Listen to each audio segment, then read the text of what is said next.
तो चलिए प्रतियोगी परीक्षाओं के लिए अपने सामान्य ज्ञान को तेजी से बढ़ाने के लिए तैयार हो जाइए। शुरू करते हैं ये फटाफट सेशन। तो सीधा पहले सवाल पर आते हैं। व्हीलर द्वीप का नया नाम क्या है? सोचिए जरा। और इसका सही जवाब है डॉक्टर एपीजे अब्दुल कलाम द्वीप। हाँ, और ये द्वीप ओडिशा में है। चलिए अब भूगोल के कुछ बहुत जरूरी तथ्यों पर एक तेज नजर डालते हैं। तो अगला सवाल है, एरिया के हिसाब से भारत का सबसे छोटा केंद्र शासित प्रदेश कौन सा है? और सही जवाब है लक्षद्वीप। लेकिन रुकिए, यहाँ सिर्फ एक जवाब नहीं है, बल्कि कुछ और भी खास जानकारी है। जैसे एरिया के हिसाब से सबसे छोटा राज्य है गोवा, सबसे कम आबादी वाला राज्य है सिक्किम, और भारत का पहला एस्ट्रो टूरिज्म फेस्टिवल लद्दाख में हुआ था। ये सारे सवाल अक्सर एग्जाम्स में आते हैं। अच्छा, एक और सवाल, नक्शों के अध्ययन को क्या कहते हैं? इसे कहते हैं कार्टोग्राफी। ये एक बहुत जरूरी शब्द है, याद रखिए। वाह, क्या बात कही है। और ये हमें सीधे हमारे इतिहास और राजनीति विज्ञान के सेक्शन में ले जाती है। तैयारी रटने की नहीं, बल्कि रणनीति की होनी चाहिए। स्क्रीन पर बस एक तारीख है, 1893। सोचिए, ये इतनी महत्वपूर्ण क्यों है? कोई अंदाजा? 1893 वो साल था जब महात्मा गांधी दक्षिण अफ्रीका गए थे।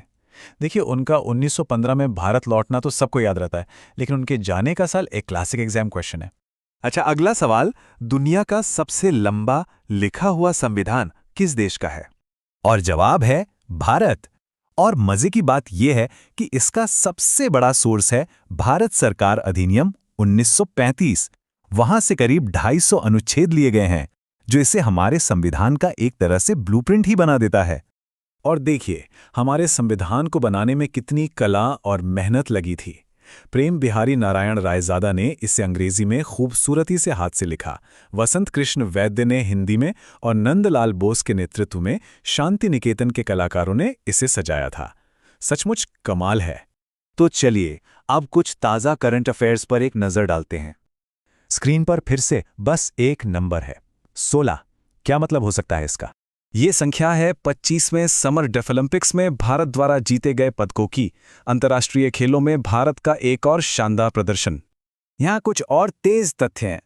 पता है आवारा कुत्तों के लिए डॉग सैंक्चुअरी खोलने वाला पहला भारतीय राज्य कौन सा है? वो है पंजाब। और 16 साल से कम उम्र के बच्चों के लिए सोशल मीडिया पर बैन लगाने वाला पहला देश ऑस्ट्रेलिया। और हाँ, याद रखिए, संयुक्त राष्ट्र मानवाधिकार परिषद में भारत का अगला कार्यकाल 2026 से 2028 तक होगा। चलिए अब कुछ स्मार्ट स्टडी ट्रिक्स देखते हैं जो मुश्किल चीजों को याद रखना एकदम आसान बना देंगी। ये ट्रिक खास तौर पर प्रसिद्ध ऐतिहासिक किताबों और उनके लेखकों को याद रखने के लिए बनाई गई है। चलिए इस टेबल को समझते हैं। राज तरंगिणी को याद रखने के लिए सोचिए राज, तरंगे, कल गिनना। तो कल से याद आएगा कल्हण। हर्ष चरित के लिए हर्ष यानी खुशी पर बाण मत चलाओ, तो बाण से याद आएंगे बाणभट्ट। और महाभाष्य को महाघास की तरह सोचिए। और जड़ी बूटियों से जुड़ी चीजें कौन बेचता है? पतंजलि। है ना एकदम आसान। और अब सबके लिए आज की आखिरी चुनौती। तो आज का आखिरी सवाल ये रहा, कौन सा भारतीय शहर भारत की इलेक्ट्रॉनिक सिटी के नाम से मशहूर है? इसका जवाब नीचे कमेंट्स में जरूर बताइएगा। देखते हैं कितने लोग इसका सही जवाब दे पाते हैं। नमस्कार, चलिए अगले कुछ मिनटों में हम करते हैं एक तूफानी सफर 2025 के आखिर से लेकर 2026 की शुरुआत तक की सबसे बड़ी ग्लोबल खबरों पर। तो कमर कस लीजिए, क्योंकि ये बहुत तेज होने वाला है। तो सवाल ये है, क्या 6 महीने की दुनिया भर की खबरें, वो भी 5 मिनट से कम में जानना मुमकिन है?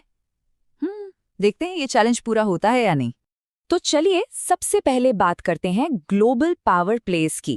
मतलब दुनिया के मंच पर कौन किस पर भारी पड़ रहा है और कौन अपनी जगह मजबूत कर रहा है। तो शुरुआत करते हैं मिलिट्री तैयारियों से। यहाँ कुछ बड़े जॉइंट एक्सरसाइज हुए। कोई अंदाजा है कि इनमें इंडिया के साथ कौन कौन से देश पार्टनर थे? अच्छा, तो ये रही लिस्ट। देखिए, मलेशिया के साथ हुई हरिमाऊ शक्ति, इंडोनेशिया के साथ गरुड़ शक्ति, और अमेरिका की अगुवाई में हुई सी ड्रैगन 2026। युद्धाभ्यास और फ्रीडम शील्ड में भी अमेरिका एक मेन पार्टनर था। अरे हाँ, एक छोटी सी मजेदार ट्रिक इसे याद रखने की।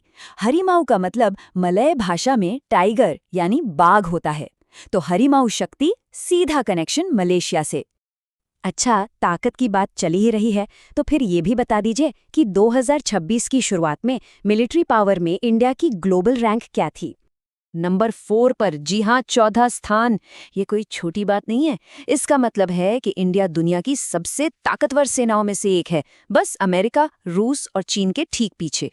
तो मिलिट्री पावर से अब जरा डिप्लोमेसी की तरफ चलते हैं। एक बहुत बड़ा कूटनीतिक बदलाव हुआ।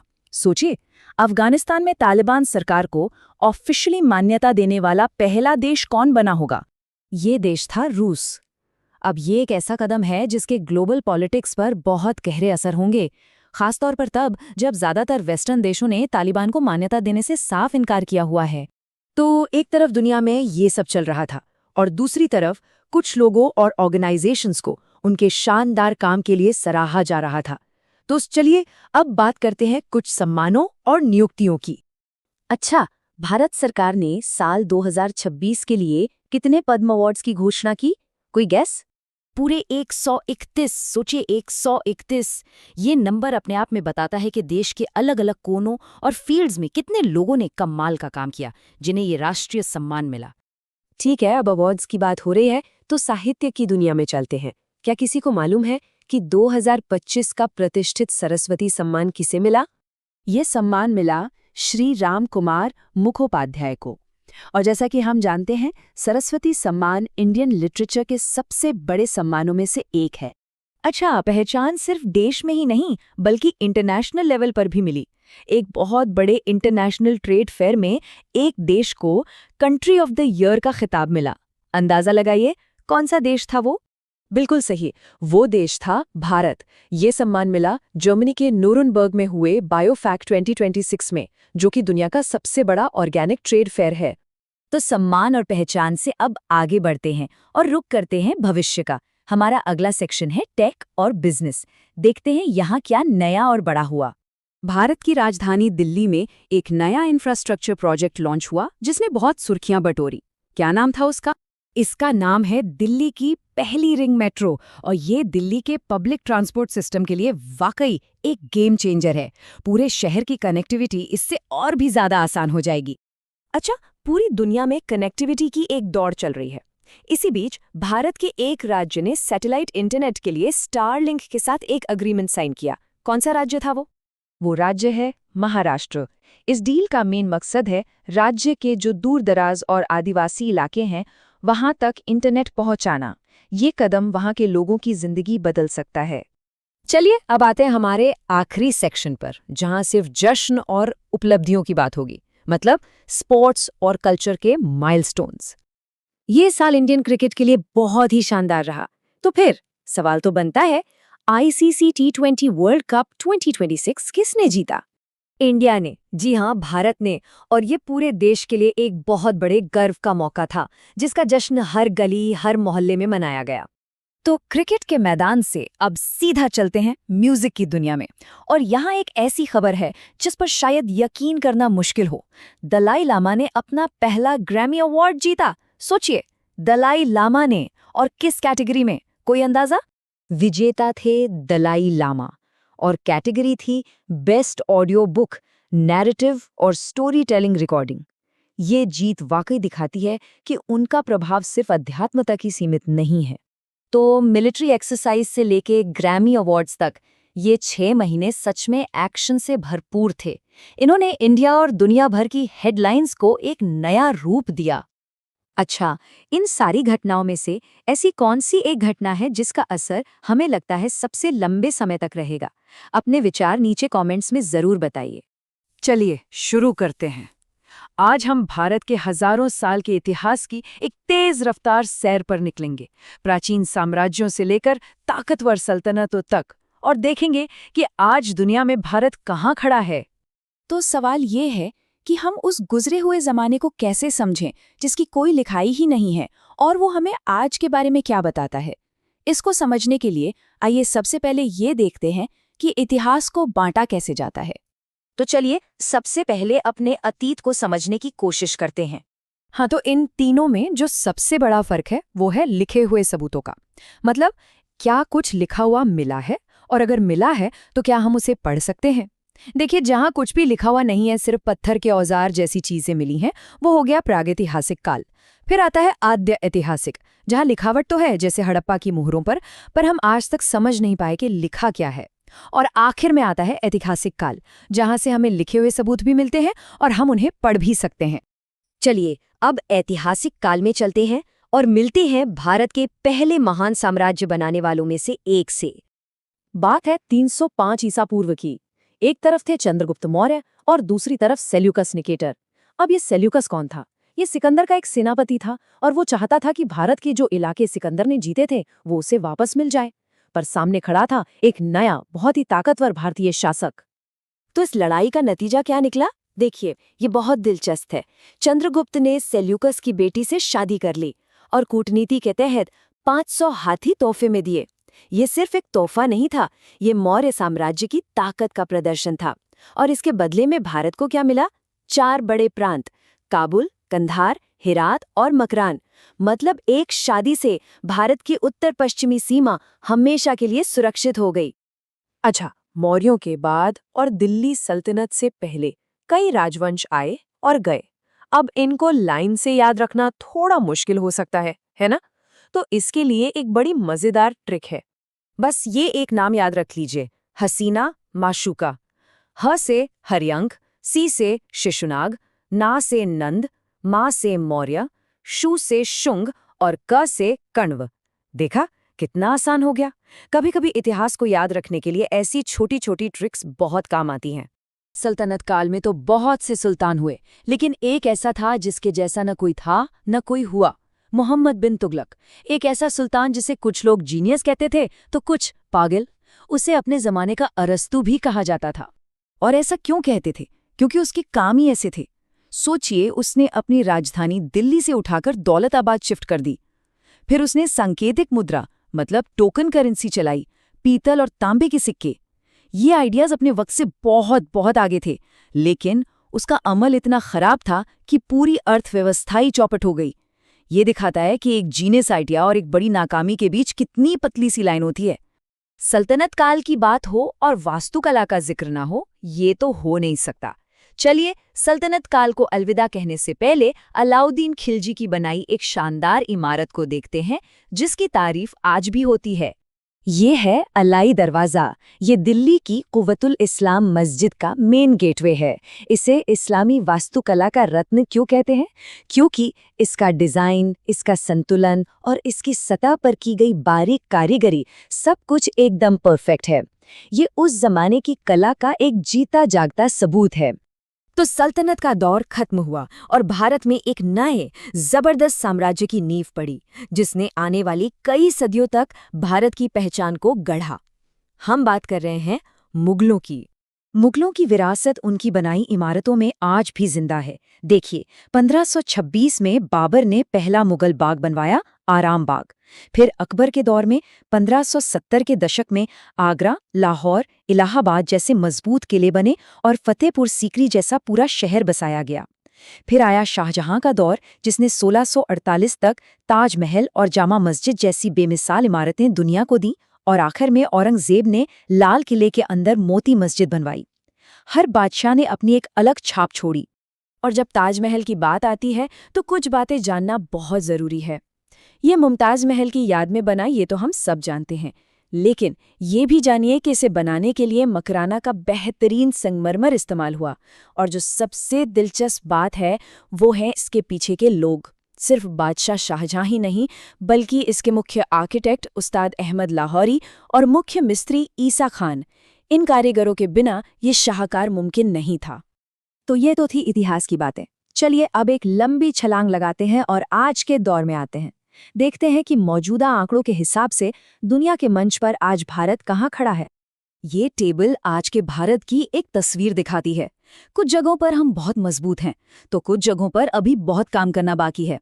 जैसे एशिया पावर इंडेक्स और ग्लोबल फायर पावर इंडेक्स को देखें तो भारत दुनिया की बड़ी ताकतों में से एक है, तीसरे और चौथे नंबर पर। लेकिन जब बात शांति, खुशी या भूख की आती है तो हमारी रैंकिंग थोड़ी नीचे चली जाती है। ये दिखाता है कि देश के सामने चुनौतियां भी हैं और मौके भी। तो हजारों सालों के साम्राज्यों, सल्तनतों और फिर एक आधुनिक लोकतंत्र के इस सफर के बाद अब सवाल ये उठता है कि आने वाले दशक में भारत के सामने सबसे बड़ा मौका या सबसे बड़ी चुनौती क्या होगी। इस महान देश की कहानी का अगला पन्ना क्या लिखेगा? इस पर अपने विचार नीचे कमेंट्स में जरूर साझा करें। नमस्ते। हमारी दुनिया के कुछ सबसे कमाल के भौगोलिक रहस्यों को जानने के लिए तैयार हैं? तो चलिए शुरू करते हैं ये रोमांचक सफर। तो चलिए सीधा पहले सवाल पर आते हैं। हमारे सोलर सिस्टम का सबसे गर्म प्लैनेट यानी ग्रह कौन सा है? क्या लगता है, मरकरी जो सूरज के सबसे पास है, या कोई और? जवाब है शुक्र। और मजेदार बात यह है कि इससे पृथ्वी की जुड़वा बहन भी कहते हैं, लेकिन कहना पड़ेगा ये एक बहुत ही गर्म जुड़वा है। अब इससे पहले कि हम और गहरे राजों में उतरें, एक कदम पीछे लेते हैं और समझते हैं कि ये भूगोल यानी ज्योग्राफी आखिर है क्या चीज। तो मिलिए भूगोल के जनक यानी फादर ऑफ ज्योग्राफी से, हेकेटियस। ये एक ग्रीक स्कॉलर थे जिन्होंने दुनिया के देशों और लोगों के बारे में डिस्क्राइब करने वाली पहली किताबों में से एक लिखी थी। यहीं से आप कह सकते हैं इस सब्जेक्ट की एक तरह से फॉर्मल शुरुआत हुई। हेकेटियस का दुनिया को देखने का तरीका बड़ा ही सिंपल और कमाल का था। उन्होंने पूरी दुनिया को बस 3 हिस्सों में बांट दिया, रहने के लिए जमीन और पानी, और उड़ने वाली चीजों के लिए वायुमंडल। कितनी सीधी साधी बात है, लेकिन यही तो उनकी ब्रिलियंस थी, है ना? ठीक है, तो अब जमीन से जरा जूम आउट करते हैं और चलते हैं हमारे सोलर सिस्टम के कुछ और सीक्रेट्स की तरफ। अच्छा, यूनिवर्स का स्केल समझना कई बार बहुत मुश्किल होता है। हमारा जो सूरज है ना, उसका डायामीटर धरती के डायामीटर से लगभग 109 गुना बड़ा है। सोचिए जरा, ये हमें याद दिलाता है कि इस विशाल ब्रह्मांड में हम कितने छोटे हैं। चलिए अब ग्रहों के कुछ मजेदार निकनेम्स जान लेते हैं। सबसे भारी ग्रह वो है बृहस्पति। फिर आता है अरुण यानी यूरेनस, जो अपनी एक्सिस पर इतना झुका हुआ है कि उसे लेटा हुआ ग्रह भी कहते हैं।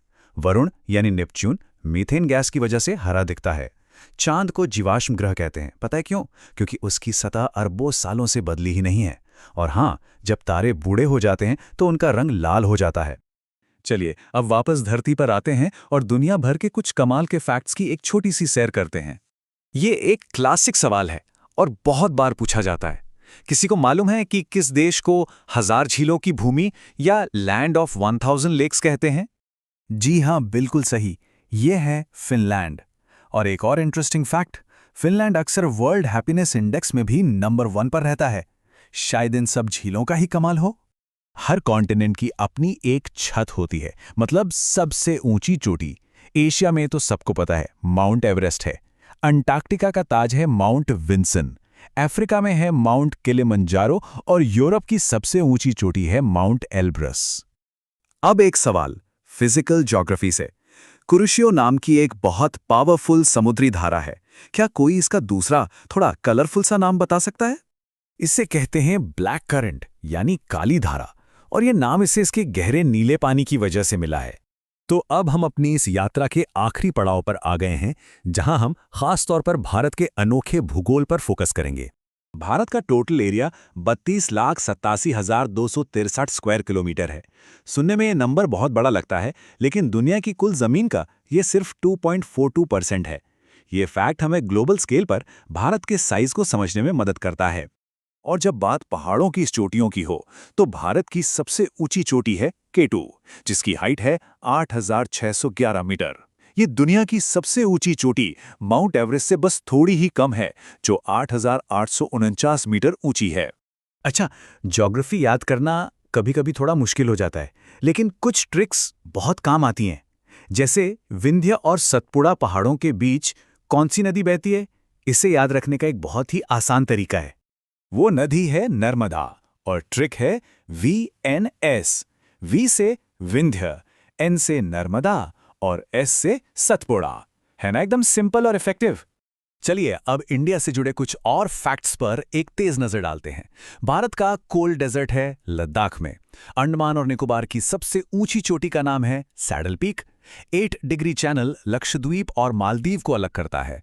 लोकटक झील मणिपुर में है और व्हीलर आइलैंड का नया नाम अब हो गया है अब्दुल कलाम आइलैंड। और अब एक आखिरी सवाल सबके लिए। हमने जाना कि आंध्र प्रदेश में शिफ्टिंग एग्रीकल्चर को पोडू कहते हैं और नॉर्थ ईस्ट में इसे झूम कहते हैं। लेकिन भारत इतना बड़ा और विविध है, तो क्या इस तरह की खेती का कोई और लोकल नाम पता है? अगर हाँ, तो अपने जवाब नीचे कमेंट्स में जरूर बताइएगा। कभी सोचा है कि 140 करोड़ से ज्यादा लोगों का देश आखिर चलता कैसे है? ये सवाल सुनने में जितना बड़ा लगता है ना, इसका जवाब उससे भी ज्यादा दिलचस्प है। तो चलिए इस पहेली को सुलझाते हैं। सोचिए, इतना बड़ा देश, इतनी अलग अलग संस्कृतियां, इन सबको एक साथ रखने के लिए एक रूल बुक तो चाहिए ही होगी, है ना? तो आखिर क्या है ये रूल बुक? इसका जवाब है एक बहुत ही खास नियम पुस्तिका। पर यह कोई मामूली किताब नहीं है। ये है भारत का संविधान, एक ऐसा दस्तावेज जिसमें हमारे देश की आत्मा बसती है। बिल्कुल, ये दुनिया का सबसे लंबा लिखा हुआ संविधान है। लेकिन इसे सिर्फ एक रूल बुक कहना सही नहीं होगा। ये तो दुनिया की सबसे बड़ी डेमोक्रेसी का ब्लूप्रिंट है। ये सिर्फ कानूनों की लिस्ट नहीं, बल्कि एक सपना है जो हम सबको एक देश के तौर पर जोड़ता है। तो ठीक है, रूल बुक तो है, पर इस रूल बुक के हिसाब से पावर किसके पास है? देश को चलाता कौन है? सारी ताकत किसके हाथ में है? देखिए, यही तो इसकी खूबसूरती है। सारी पावर किसी एक के हाथ में नहीं है। इसे 3 हिस्सों में बांटा गया है। पहला, लेजिस्लेचर यानी विधायिका, जो हमारे लिए कानून बनाती है।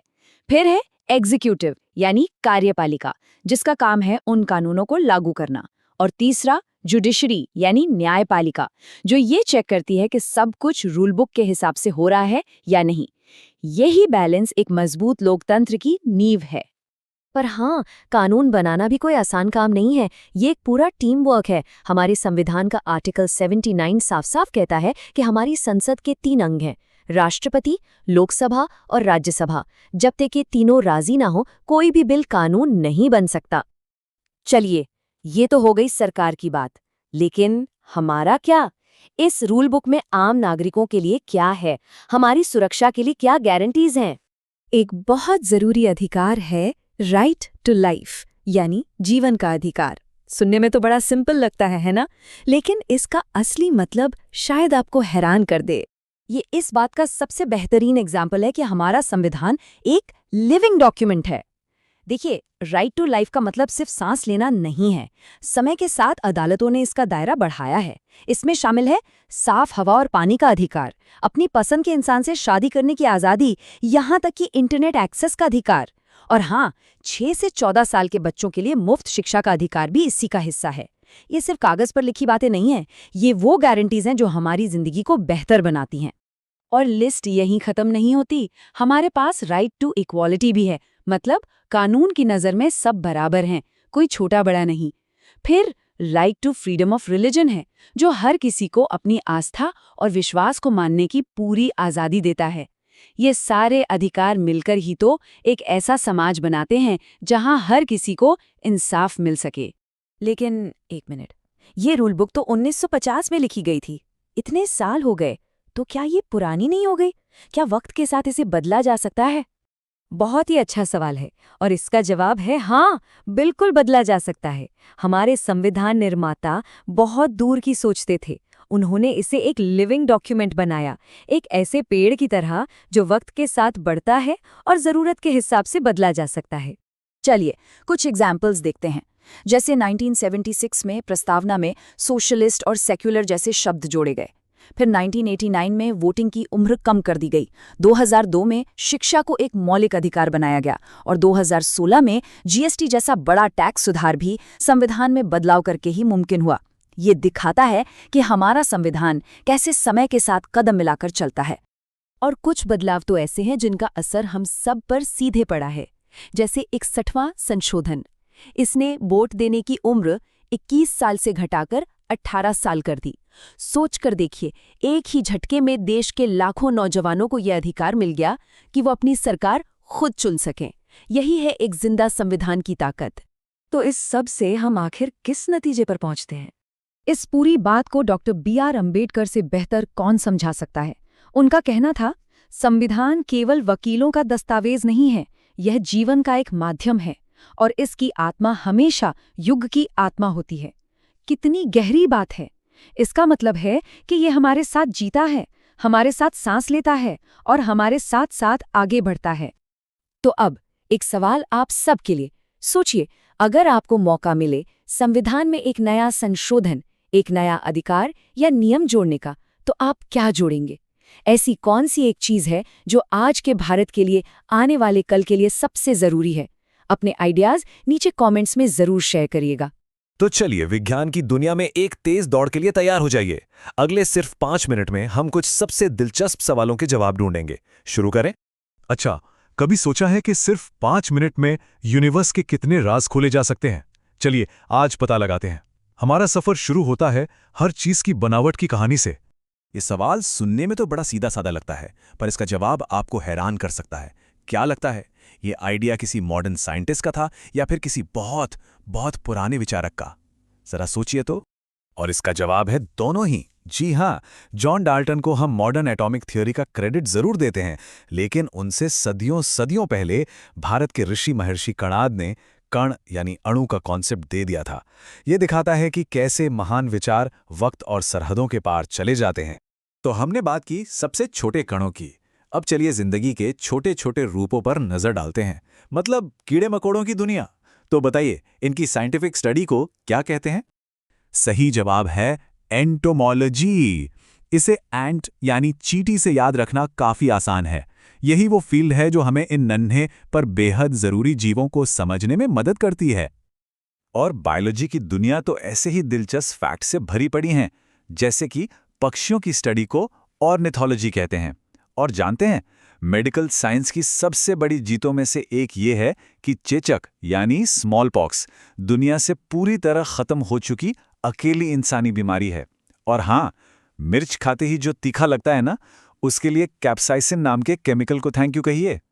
ठीक है, अब एक जरूरी सवाल जो सीधे हमारे सेहत से जुड़ा है। हमारे शरीर को इन विटामिन्स की बहुत जरूरत होती है, लेकिन ये थोड़े अलग तरीके से काम करते हैं। ये पानी में नहीं बल्कि फैट में घुलते हैं। कौन से हैं वो? और सही जवाब है विटामिन ए, डी, ई और के। इन्हें याद रखने का एक मस्त तरीका है ADK। ये चारों फैट सॉल्यूबल हैं, मतलब हमारा शरीर इन्हें फैट में स्टोर करके रख सकता है ताकि बाद में काम आए। चलिए अब थोड़ा दिमाग घुमाते हैं। मान लीजिए आपने 50 किलो का वजन उठाया और बिना हिले डुले पूरे दिन खड़े रहे। बहुत मेहनत लगी है ना? पर सवाल यह है कि फिजिक्स के हिसाब से आपने कितना काम किया? हैरान हो गए ना? फिजिक्स की भाषा में जवाब है एक बड़ा सा 0। जी हाँ, आपको पसीना आ सकता है, आपकी मसल्स थक सकती हैं, लेकिन अगर वो वजन अपनी जगह से हिला ही नहीं, मतलब कोई डिस्प्लेसमेंट नहीं हुआ, तो साइंटिफिकली कोई काम नहीं हुआ। कमाल है ना? अच्छा, ये तो हम सब ने देखा है। एक क्रिकेटर तेज गेंद को पकड़ते हुए हाथ पीछे ले जाता है। ये सिर्फ अच्छी टेक्निक नहीं है, इसके पीछे पक्की साइंस है। क्या कोई अंदाजा है कि कौन सा नियम काम कर रहा है यहाँ? ये सब न्यूटन के सेकंड लॉ का खेल है। देखिए, हाथ पीछे खींचकर प्लेयर गेंद को रोकने में लगने वाला टाइम बढ़ा देता है, और जितना ज्यादा टाइम उतना ही कम फोर्स। कम फोर्स का मतलब है हाथों पर कम चोट। सिंपल। ये वाली टिप तो खासकर स्टूडेंट्स के बहुत काम आने वाली है। कभी कभी सबसे मुश्किल कॉन्सेप्ट्स को याद रखने के लिए सबसे आसान तरकीबें होती हैं। तो पेश है वा का नियम। जी हाँ, वा। जिन फिजिकल क्वांटिटीज के नाम में वा आता है, जैसे वेग और विस्थापन, वो ज्यादातर वेक्टर यानी सदिश होती हैं। और जिनमें वा नहीं आता, जैसे चाल और दूरी, वो स्केलर यानी अदिश। ये ट्रिक लगभग हमेशा काम करती है। और अब इस क्विज का आखिरी सवाल। ये हमें सीधे यूनिवर्स की अल्टीमेट स्पीड लिमिट पर ले जाता है। जरा सोचिए, ऐसी कौन सी जगह होगी जहां लाइट को कोई भी चीज धीमा ना कर सके? और इसका सीधा सा जवाब है एक वैक्यूम में, यानी निर्वात में, अंतरिक्ष के खालीपन में, जहां रास्ते में कोई रुकावट नहीं, कोई कण नहीं, वहीं लाइट अपनी असली मैक्सिमम रफ्तार से भागती है। तो देखा आपने, हमने एक छोटे से परमाणु के आइडिया से शुरुआत की, कीड़ों और विटामिन्स की दुनिया से गुजरे, और क्रिकेट की गेंद से लेकर यूनिवर्स की स्पीड लिमिट तक के नियमों को समझा। विज्ञान वाकई हर जगह है। और अब एक सवाल आप सबके लिए, वो कौन सा साइंटिफिक रहस्य है, कौन सी पहेली है जिसे आप अपनी जिंदगी में सुलझते हुए देखना चाहते हैं? अपने जवाब नीचे कमेंट्स में जरूर बताइएगा। देखने के लिए शुक्रिया। अच्छा, कभी सोचा है कि किसी देश की इकोनॉमी, उसकी आर्थिक सेहत का पता कैसे चलता है? और जब पता चल जाए तो फिर आगे का प्लान कैसे बनता है? आज हम भारत के आर्थिक मैनेजमेंट की इसी पूरी कहानी को समझने वाले हैं कि आखिर इतनी बड़ी अर्थव्यवस्था अपना हिसाब किताब कैसे रखती है और अपने भविष्य का रास्ता कैसे तय करती है। तो चलिए एकदम बेसिक सवाल से शुरू करते हैं। हमें पता कैसे चलता है कि कोई देश असल में तरक्की कर रहा है, अमीर हो रहा है? भाई ये जानना तो सबसे जरूरी है ना? किसी भी आर्थिक प्लान की नींव तो यहीं से रखी जाती है।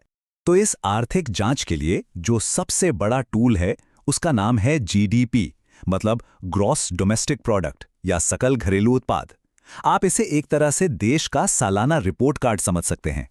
ये रिपोर्ट कार्ड क्या बताता है? ये बताता है कि एक साल में, मतलब 1 अप्रैल से 31 मार्च के बीच, देश के अंदर कुल कितनी चीजें बनी और कितनी सर्विसेज दी गई। लेकिन एक मिनट, ये रिपोर्ट कार्ड थोड़ा कंफ्यूजिंग भी हो सकता है, क्योंकि पता है सारे जीडीपी के आंकड़े एक ही कहानी नहीं सुनाते। सिर्फ ये कह देना कि अरे जीडीपी बढ़ गई, इससे पूरी पिक्चर क्लियर नहीं होती। और यहीं पर एक बहुत बड़ा, बहुत जरूरी फर्क सामने आता है। ये फर्क है नॉमिनल और रियल जीडीपी का। देखिए, जो नॉमिनल जीडीपी है वो आज के बाजार के रेट्स पर सब कुछ कैलकुलेट करती है। अब इसमें महंगाई भी जुड़ी होती है, तो हो सकता है कि ग्रोथ ज़्यादा दिखे। लेकिन जो रियल जीडीपी है वो स्मार्ट है, वो महंगाई के असर को हटा देती है और तब हमें पता चलता है कि देश में असल में प्रोडक्शन बढ़ा है या नहीं। मतलब असली ग्रोथ की कहानी रियल जीडीपी ही बताती है। ठीक है, तो हमने इकोनॉमी को नाप तो लिया, लेकिन अब सवाल ये है कि इसे सही दिशा कैसे दी जाए, इसे आगे कैसे बढ़ाया जाए। यहीं पर काम आती है आर्थिक रणनीति। और मजे की बात यह है कि भारत में इस रणनीति की 2 बिल्कुल अलग-अलग कहानियां रही हैं। तो चलिए पहली कहानी से शुरू करते हैं। ये कहानी है योजनाओं के उस दौर की जब भारत का पूरा आर्थिक ढांचा टॉप डाउन तरीके से बनाया गया था। देखिए, कई दशकों तक भारत की इकोनॉमी को एक सेंट्रल बॉडी चलाती थी जिसका नाम था योजना आयोग। ये आयोग बनाता था बड़ी-बड़ी पंचवर्षीय योजनाएं, मतलब 5 ईयर प्लान्स। इसकी शुरुआत हुई थी 1950 में और जो सबसे पहला प्लान बना उसका पूरा फोकस था खेतीबाड़ी पर, यानी एग्रीकल्चर पर। मकसद बिल्कुल साफ था, देश का इंडस्ट्रियल बेस, उसकी नींव ऊपर से नीचे तक मजबूत करनी थी। जैसे कि दूसरी पंचवर्षीय योजना का लक्ष्य ही यही था कि भारी उद्योगों के विकास पर ध्यान देकर तेजी से औद्योगिकरण किया जाए। आइडिया ये था कि इससे आर्थिक विकास को एक जबरदस्त किक स्टार्ट मिलेगा। लेकिन देखिए, वक्त के साथ साथ ये जो सेंट्रलाइज तरीका था, ये एक ज्यादा मिलजुल कर काम करने वाले मॉडल में बदलने लगा। भाई दुनिया बदल रही थी तो जाहिर है भारत की आर्थिक रणनीति को भी बदलना ही था। और फिर आया साल 2015, तारीख थी 1 जनवरी। इस दिन योजना आयोग की जगह ले ली नीति आयोग ने। ये एक बहुत बड़ा शिफ्ट था। अब जो रोल था वो किसी डायरेक्टर का नहीं बल्कि एक सलाहकार, एक एडवाइजर का था। फोकस इस बात पर था कि राज्यों के साथ मिलकर काम किया जाए। तो ये टॉप डाउन प्लानिंग से हटकर एक सहयोगी थिंक टैंक मॉडल की तरफ बढ़ने जैसा था। अच्छा, तो प्लान कोई भी हो, चाहे योजना आयोग वाला हो या नीति आयोग वाला हो, लेकिन वो कौन सा सिस्टम है जो इस पूरे आर्थिक इंजन में जान डालता है? कौन है इस इकोनॉमी की रीढ़ की हड्डी? और उसका जवाब है बैंकिंग सेक्टर। इसे अक्सर इकोनॉमी का सर्कुलेटरी सिस्टम भी कहते हैं। मतलब जैसे शरीर में खून दौड़ाने वाली नसें होती हैं, ये बैंकिंग सिस्टम ही है जहां लोगों की बचत बिजनेस के लिए निवेश में बदलती है और पैसा पूरी अर्थव्यवस्था में घूमता है। और पता है, हाल ही में कुछ बड़े मर्जर हुए, मतलब बैंक्स आपस में मिले, जिसके बाद भारत में पब्लिक सेक्टर बैंकों की संख्या अब है 12। जी हां, 12। यही वो बैंक हैं जो उस आर्थिक रीढ़ की हड्डी का सबसे अहम हिस्सा हैं। ये देश भर में लोन और दूसरी फाइनेंशियल सर्विसेज देकर जमीनी स्तर पर इकोनॉमी को चलाते रहते हैं। तो हमने देखा कि कैसे इकोनॉमी को पहले मापा जाता है और फिर उसे मैनेज किया जाता है। ये पूरा सफर हमें आज के सबसे बड़े सवाल पर लाकर खड़ा कर देता है। तो हमने जीडीपी से लेकर योजना आयोग और अब नीति आयोग तक का पूरा सफर देखा। तो अब जब हमारे पास प्लानिंग का एक नया, ज्यादा लचीला तरीका है, तो अगले 10 सालों में भारत के सामने सबसे बड़ी आर्थिक चुनौती क्या होनी चाहिए जिस पर उसे सबसे ज्यादा ध्यान देना चाहिए? इस पर अपनी राय जरूर दीजिएगा।